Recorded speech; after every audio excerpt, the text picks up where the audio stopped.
โมทนาบุญน้ำเอากับปรึกษาหารือกันเรื่องธรรมดาจังหลักธรรมคำสอนของพระพุทธเจ้าคนก็บอกมีภาพไม่ทำนั่นละมันก็ไปถามว่าเฮ็ดจังไดเนาะเขามาวัดนี่แหละเฮ็ดจังไดเนาะผมจังที่เป็นที่รักของทุกคนนะพระพุทธเจ้าว่ามีธรรมอยู่7 ข้อวันนี้เจ้าที่เฮ็ดได้บ่ล่ะวันนะค่อยๆเฮ็ดเอาคนว่าค่อยเรียนค่อยรู้เอาอันนึงคือเป็นผู้ให้นั่นแหละเป็นผู้จักให้ท่านเป็นผู้ที่เว้ามวลเป็นผู้ที่เว้ามวลแล้วก็เฮ็ดประโยชน์อัตถกิริยาแล้วก็เฮ็ดตัวเสมอต้นเสมอไปสมานัตตา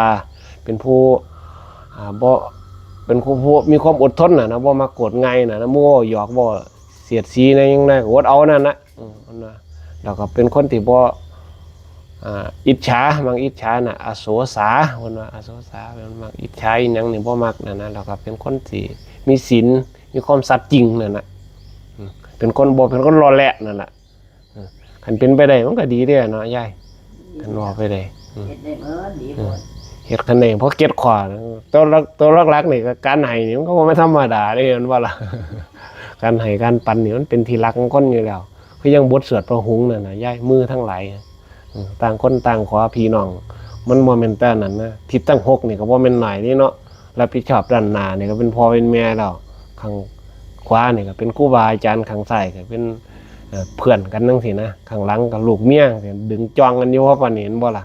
ข้างล่างก็เป็นบริวารขาธาตุบริวารข้างบนก็สมณะพราหมณ์จังซี่นะดึงหน้าดึงหลังเพิ่นว่าดึงหน้าจ้องหลังคือว่าคือเพิ่นมักเว้าอีหยังอ่ะค่อย6 ตัวดึงจ้องน่ะนะยายมันเป็นคือความเพิ่นว่านั่นน่ะคนเฮาคันเฮาฝึกเอาเฮาเรียนรู้เฮาเข้าใจมันก็เป็นแนวทางที่เฮาอยู่ในครอบครัวในสังคมต่างๆนี่ล่ะเฮาอยู่ในสังคมเฮาก็อดทน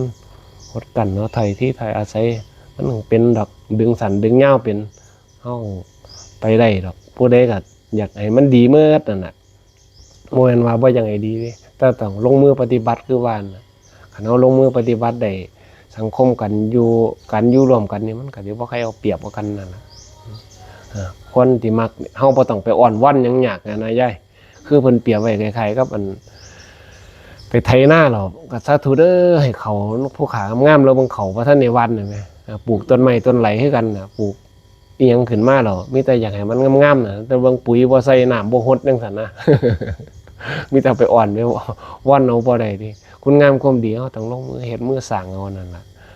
คือยังเฮาเฮ็ดทานเฮ็ดหยังนี่ล่ะการแบ่งปันกันมาจังหันการรักษาศีลเพราะว่ามันพิสูจน์ได้ของเองน่ะนะคันเป็นศาลตัดสินก็